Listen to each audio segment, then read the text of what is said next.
Forget the former things. Do not dwell on the past. See, I am doing a new thing. Now it springs up.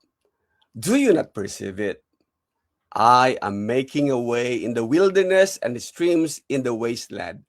Isaiah chapter 43, verses 18 and 19, NIV. Blessed day, everyone, and welcome to our live stream. Again, this is your brother in Christ, Jose Roniboy Perez Cariaga. Muli na naman pong bumabate sa inyo ng isang mapagpalang araw. Anong oras, anong araw, saang parte man tayo ng mundo naruroon, ang pagpapala sana ng dakilang Diyos ang sumasa atin. Napakaganda po ng pag-uumpisa natin ngayong bagong buwan ng Marso. Marso o 1 na, ang bilis ng panahon. Parang kailan lang, katatapos lang nating nag-New Year, katatapos lang ng mga celebrations na yan.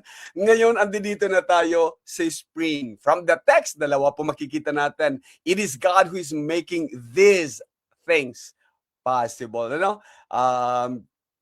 I am doing a new thing. I am making a way. Yung mga ganun na mga termino. So, this is now spring. Tagsibol. Or spring, tiningnan ko kanina at AI generated kaagad-agad ang ibibigay niya. Ano bang spring? Spring symbolizes renewal, growth, and new beginnings. As nature awakens, bringing increased animal activity, and marami pang mga bagay-bagay. Oo nga naman, katatapos lang ng taglamig, at ang taglamig talaga, nagsisimbolize talaga siya na frozen ng mga bagay-bagay, natitigil ang lahat-lahat ng mga bagay-bagay, at during the spring, hindi po tayo nakakakilos, hindi po tayo nakakagalaw ng normal na paggalaw. Mabuti na lang sa Pilipinas, hindi tayo covered nito, pero ramdam natin talaga ang taglamig. Ito pa ang isa nagkuha natin. Spring is all about new beginnings and transformations. It's a season that symbolizes starting fresh and starting over. Nakakatuwa. Ang spring o ang tagsibol daw ay bagong simulain. Ito yung pagbabago, transformations. Then, ito yung nagsisimbolize siya ng pagsisimulang muli or yung ulit, starting over. Ang galing, Alam niyo ba na ang Old English nito ay yung Lent? At associated with the spring is also Lent. Lent na papasok doon sa tinatawag nilang Kwaresma o yung tinatawag nilang mahal na araw. From that Old English na Lent, nauwi po ito sa tinatawag na springtime.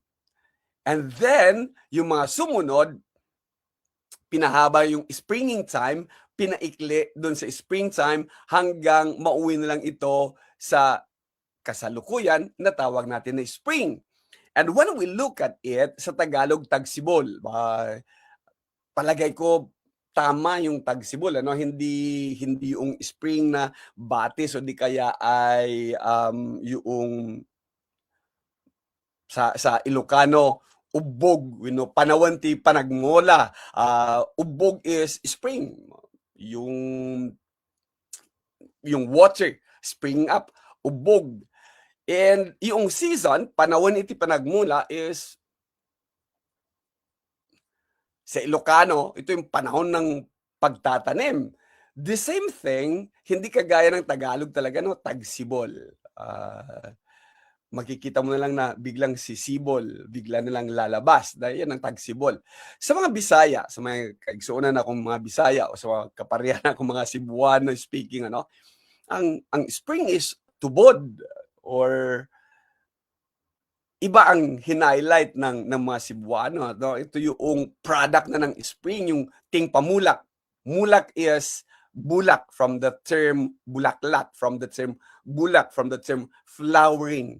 At totoo naman, during spring, lalo't higit doon sa 4 seasons, mapapansin talaga natin, nagkakaroon talaga, maglalabasan talaga yung mga bagong bulaklak. Makikita mo talaga kahit na yung activity ng mga animals sa paligid, yung mga ibon lalo na, ay nangyayari talaga dito sa panahon na tinatawag nating spring. So, ito na nga.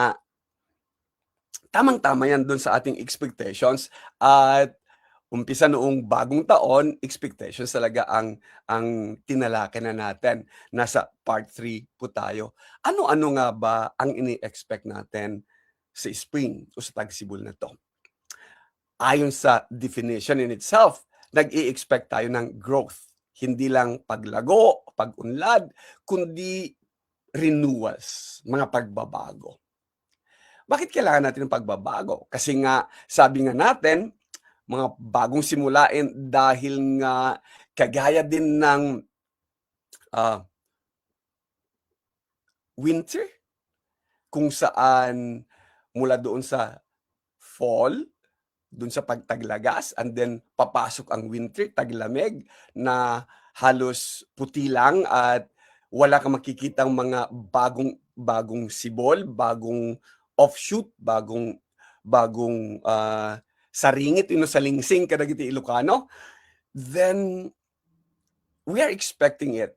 Ngayong tagsibol, lalabas ang mga bagong to. Either ang growth, renewals, or new beginnings na yan ay personal. Personal sa kadahilanan na sa mga panahong ito din ng tagsibol o panahon ng summer sa Pilipinas kaagad-agad. Ano? Dalawa lang naman talaga meron tayong season eh. Yung dry at saka wet. Maliban doon sa may dagdag na lang natin yung election na season sa Pilipinas. Itong mga panahon na to, moving up ceremonies, marami yon mula sa elementary, sa high school, mag-move up patungong senior high or junior high to senior high, from senior high, mag-move up na naman sa college. Sa mga college naman, may mga, aside from that, may mga graduation ceremonies po tayo. Natatapat po lagi yan ng tinatawag natin na tagsibol o tinatawag natin na spring. Also, we expect growth, renewals, and new beginnings sa ating spiritual lives. Dahil, aminin man natin, magkaminsan, kahit na mga seasoned na mga Christians, nagkakaroon ng stagnation, tila hindi gumagalaw, tila andi dito lang, tila hindi lumalago, hindi umuunlad, growth, hindi nadadagdagan. And ang iba ay nagha-hibernate. O ibig sabihin, kagaya ng mga oso na during the spring, during the winter time, hindi gagalaw, ando dun lang, natutulog lang, hibernate, nagpapalipas lang na matapos ang taglamig bago lalabas ng spring. So, expectations natin, maraming pagbabago na dadalhin sa atin ang tagsibol na to. So, tingnan niya po natin. Kagaya na nakikita natin sa natural progression, kagaya na nakikita natin, sana kung may 4 seasons tayo, kitang-kita talaga at damang-dama natin ano ang kahalagahan ng spring. Okay, let's move on at balikan po natin ang text natin. Sabi ng text natin, forget the former things. Kalimutan mo na yung mga nakalipas. Or, ibang pagsasabi nito is, do not dwell on the past. Ano mga bagay-bagay na nakalipas, either that be glory days, nung panahon namin, nung panahon ng ganito, either that be glory days or golden days, you cannot dwell in the past. Hindi tayo pwedeng mamuhay. Nung panahon namin, ganito kami. Nung panahon na ganito kami. Nung panahon noong matandang si ganito. Nung panahon ni Apo na ganito. These are the things. Well, those are days of the past. Nasa present day po tayo. O sa iba naman na hindi maganda ang mga nakalipas, sasabihin nila, yun talaga yung mga nakalipas, those were my darkest days, or those were the coldest days I had in my life. Either that be figurative, or talagang literal.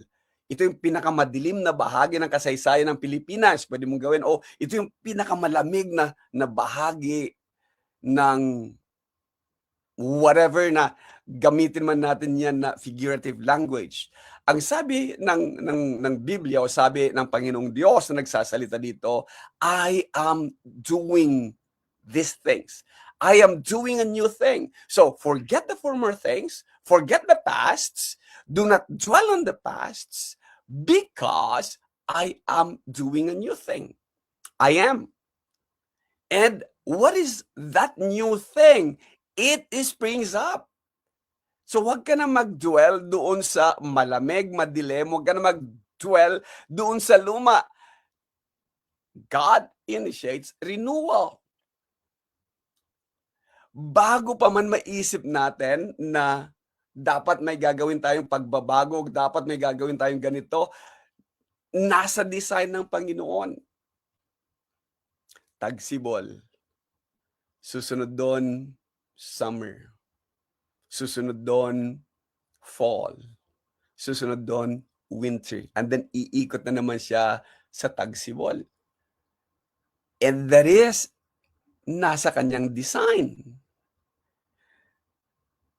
Yung iba kasi, ang nakikita natin yung fall, yung taglagas, and then taglamig.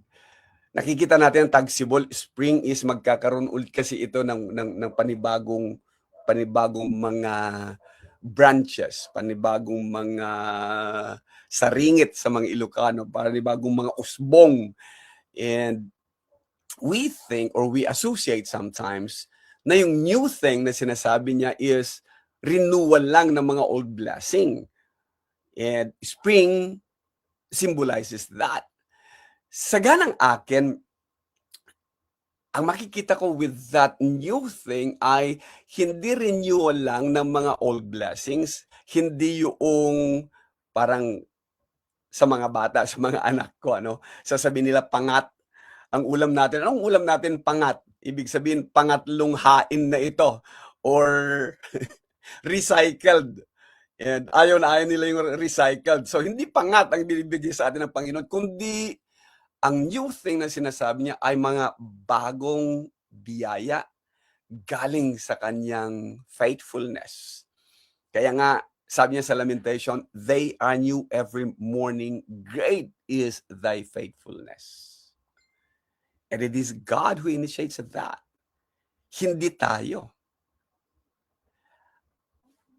Ang pagbabagong ito or yung newness of these things ay inumpisahan ng Diyos, either we know it or not, it is unseen to us, at siya ang nag-uumpisa, siya ang nagtatanim talaga, siya ang nag-uumpisa talaga ng rooting process. Hindi lang nung proseso, At ang hinihintay lang natin sa atin ay yung resulta. Yun lang buong akala natin. But even before that, even before hinangad natin na sana mayroong progreso, sana mayroong sibol, sana mayroong bulaklak, sana mayroong pagbabago, God initiates it. Alam naman natin, sa bawat tanim natin, unang-una muna pagtatanim, doon susunod doon yung pag-ugat nito, and then paglago bago yung pamumulaklak. Ang nakikita lang ng mga tao, nakikita lang natin ay yung growth at yung flowering, yung paglago, pagtubo, sa Binisaya pa, o ang pamulak sa atong mga pananom. We can only see results at hindi natin nakikita yung proseso. But ayon dito, I am doing a new thing. It is God who initiates spring. It is God who initiates change. It is God who initiates or gives, provides new beginning. Kaya nga, it is new every morning. At tamang Lamentation, sabi niya, great is thy faithfulness. Oh, nakakatuwa. Napaka-busy po ng inyong lingkod nitong mga nagdaang mga araw at itong mga darating pa ng mga araw. Truth is, yung Marso po namin talaga naman tad-tad talaga siya, napakaraming activities. Lalo tigit siguro sa mga graduating students namin. Sa ngayon pa lang talaga, nakapila na sila para sa awards and recognitions. Ako, ang daming mga estudyante na ngayon lang nakapag-isip-isip, ay ganito pala yon. And sa awards and recognitions nila, may mga nandiyan nag-a-apply na sa kanilang Latin honors, sa mga honorable mention, ang iba naman doon sa kanilang service awards, ano? And ang ilan na hindi naging aware o hindi naging mabait o walang pakialam noong una, ngayon nakukumpara na nila ang kanilang mga sarili. Hindi ba't mas magaling ka kay ganito? Hindi ba't mas ganito? And a lot of things. Ngayon nila nasasabing, si ganito kasi sir, binigyan ako ng grade na mas mababa sa 85, kaya nawalan tuloy ako ng pag-asa para sa Latin honors. Or si ganito kasi sir, may nagawa akong kasalanan ng ganito, and a lot of things. Lagi natin sinasabi sa kanila, ang grades ninyo will not define you. Grades are not destiny. At sa mga ilan na talaga namang halos mag-umiyak talaga sa opisina natin, or halos kung maaari lang talaga magtikluhod para lang payagan ng mga teachers na pumasa, pero nagpabaya eh. Ilang buwan, sabi lagi ng mga teachers nila, ilang buwan, nagpabaya ka eh. Bakit ngayong finals na? Ngayon ka lang lalapit, ngayon ka lang sasabihin mong, sir, gagawin ko ang lahat para mapasa. Eh di kung gagawin mo ang lahat para makapasa, di inumpisahan mo sana yan noong prelims. Di ba? But this is what I kept on telling my students. Sa TESDA, may tinatawag tayong National Competency, and sa TESDA, hindi niya sinasabing incompetent, no? Binibigyan ka ng NYC, not yet competent. Hindi pa, hindi ka incompetent, pero sa ganang atin ngayon, sa National Competency Standards, hindi ka pa abot doon. Kaya nakakatawang TESDA, sasabihin niya, NYC ka muna. Not yet competent. Sa amin naman, sa school, kapag hindi pa talaga pipwede, then hindi pipwede. But delays are not denials. Maaaring paraan nito upang sa ganun maisip mong maigi. Gagawin mo pala lahat-lahat para pumasa. Then umpisahan mo. Pagbukas ng semestre, umpisahan mo talaga nang iisipin mo ay gusto kong makapagtapos. Hindi yung lalapit ka sa mga professors mo, sa mga teachers mo na finals na, sir, gagawin ko ang lahat. Eh di, balikan mo. Wala namang summer para sa mga graduating students natin, at wala namang incomplete para sa mga graduating students natin. So, kung gagawin mo ang lahat, enroll mo ulit. Hintay tayo ng isa pang taon. Delays are not denials. Maaring learning process pa rin yan. Learning curve pa rin yan. So, dito tayo nagkakaroon ng misplaced identities kasi nga nagkakaroon talaga ng paghahambing academic performance, social media approval, na sasabing, si ganito talaga pagka nakapag-post na, no? Matapos noong kanilang picture taking ng kanilang mga, yung ilalagay natin sa yearbook, nako, nagpo-post na at nag-uumpisahan ng maghambingan. Kaya ako naman, ang sasabihin ko lagi at sinasabi ko lagi sa kanila, ano ba yan? Grad waiting o grand waiting? Sabi ko, pakatiyakin ninyo, pakasiguruhin ninyo. At ang laging pinoproblema ng mga estudyante natin na graduating students ay laging ang kanilang thesis, laging ang kanilang defense.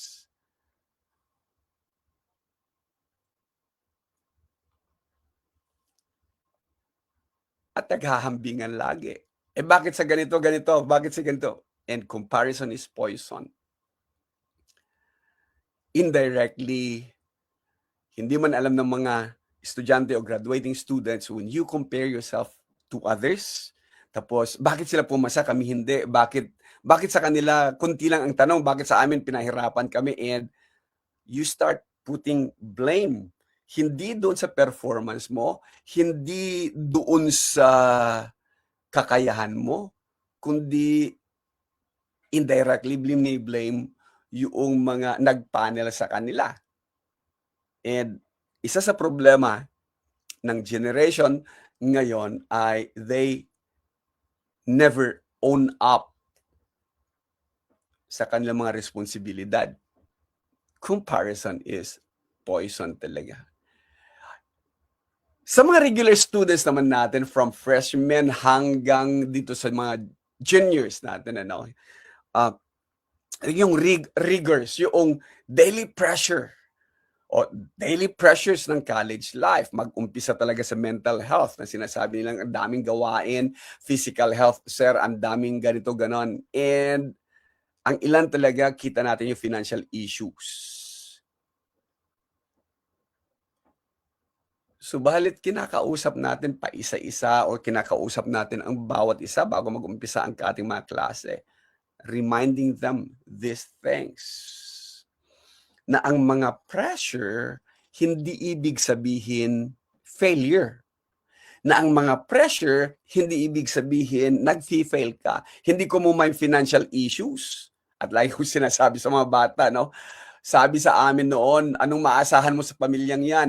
Mahirap pa sa daga. And I must admit, yun talagang katayuan ko naman eh. Katayuan naman ng pamilya ko noon. Mahirap pa sa daga. And I kept telling them na, ito ako ngayon. Kung hindi nagpunyagi, kung hindi nagsikap. And it took me how long bago makapagtapos. Sabi ko nga, ang ilan sa mga kaklase ko, ilan sa mga kasamahan ko, nagre-retire na, ako mag-uumpisa pa lang. So huwag ihambing ang sarili sa iba. Comparison is poison. At nagpapasalamat ako sa mga ilang tao sa buhay ko na nagsabing mas maigi yung late bloomer kaysa the late Ronnie Cariaga. Nakakatawa, I have to make mention of the name ng isang Dr. Azriel Azarcon. Dahil sabi ko talaga sa kanya, binisaya ko, taas ng hak-hak sir, di na ko mahimo. O niya, ingon siya, asa may piliin mo, late bloomer ka o never bloom? Or just the late Ronnie Cariaga? And I have to wake up from those things. Again, ulitin natin. Pressure does not mean failure. Pressure means something is cooking, something is forming, something is being formed in you. And it may be that yung karakter ng isang individual na dumaranas ng ganitong pressure sa college life niya, daily o araw-araw, may nabubuo sa inyo, may nabubuo sa kanila. The same thing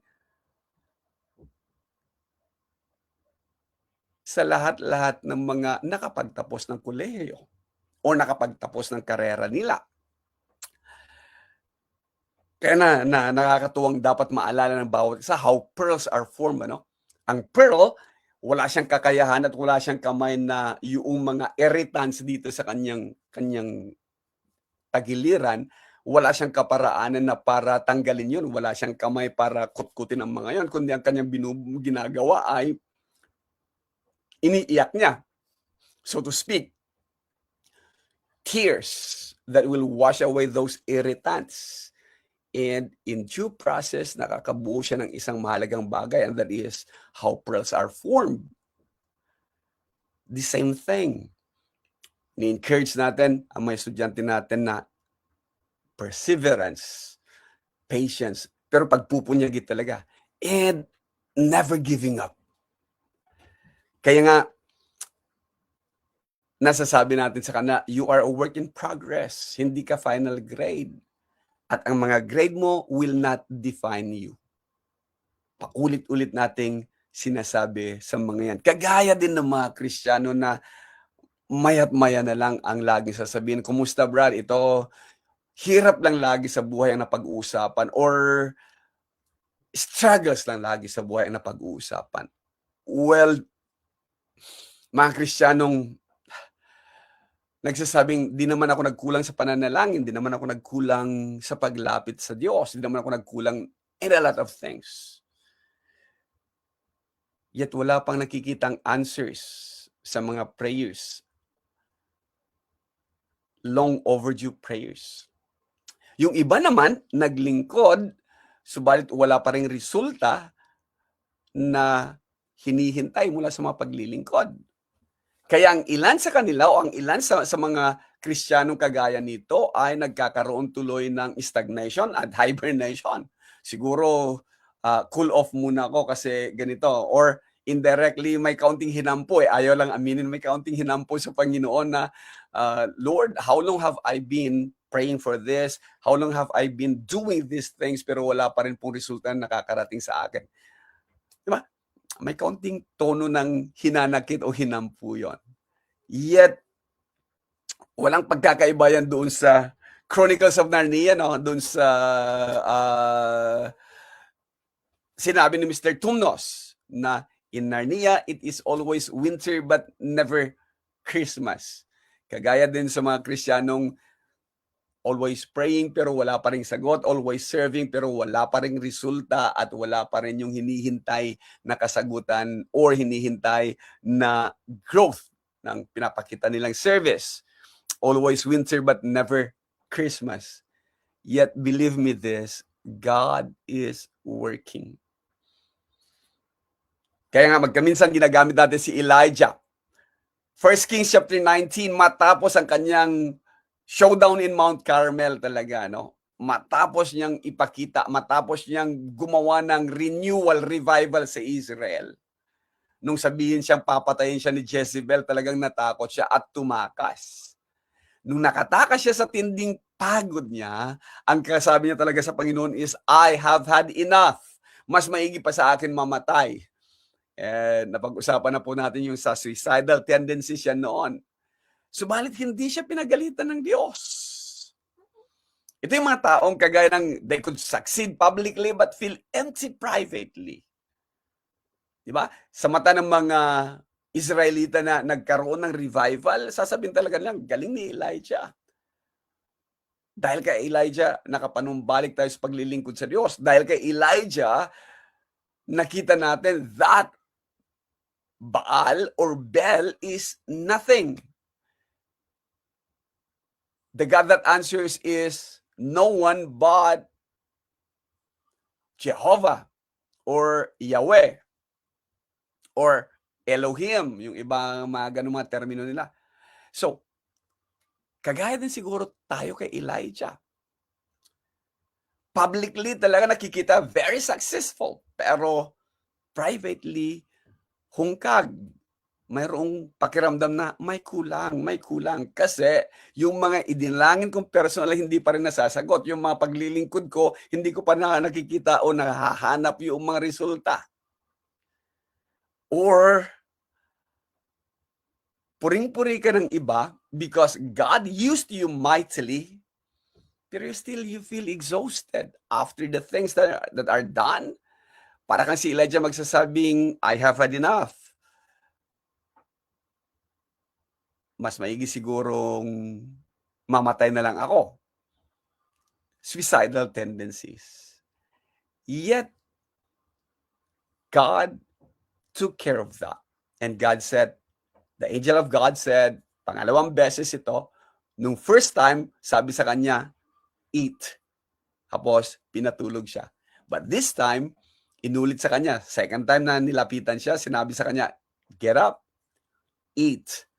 Or else, you'll get too tired to travel. Hindi mo matatapos talaga ang lakbaying ito kung hindi mo aalagaan ang physical at ang mental health mo. So God cares about your body and your mental health. Seen through the lives of mga nauna sa atin, can use Jeremiah, you can use Moses and Joshua, Elijah, Elisha, and in a lot of things. And even, pwede mo ngang gamitin yung hindi na si Nehemiah, kundi si Jonah. But God cares, really, about us. He cares for us. So, expectations. Sa spring na to, God is doing things na hindi pa visible. Kaya nga, inumpisan ko sa March 1, hindi pa visible sa ating mga mata. But God had started doing things for us. Nag-germinate na. Kung nag-plant siya ng seed, nag-germinate na yung seed. Hindi natin pwedeng buksan yung seed kung, tumutubo ka na ba araw-araw? But then we will see the results. At nakakatuwa, nung sabi niyang, forget the former things, do not dwell on the past. See, I am doing a new thing. And that is our basis from Isaiah chapter 43, verse 18. And seconded by Paul when Paul says, I am sure of this, that he who began a good work in you will bring it to completion. He has started the good work. March 1 pa lang. Alam natin, he is cooking something. Kaya may pressure. He is cooking something special for us. All we have to do is trust the process. All we have to do is trust Him dahil He knows more about us. Alam niya paano niya tayo ginawa. Alam niya anong kailangan natin, and He will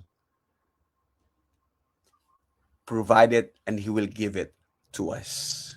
So, maligayang spring po para sa ating lahat. Again, this is your brother in Christ, Jose Roneboy Perez Cariaga. Hanggang sa muli. Salamat.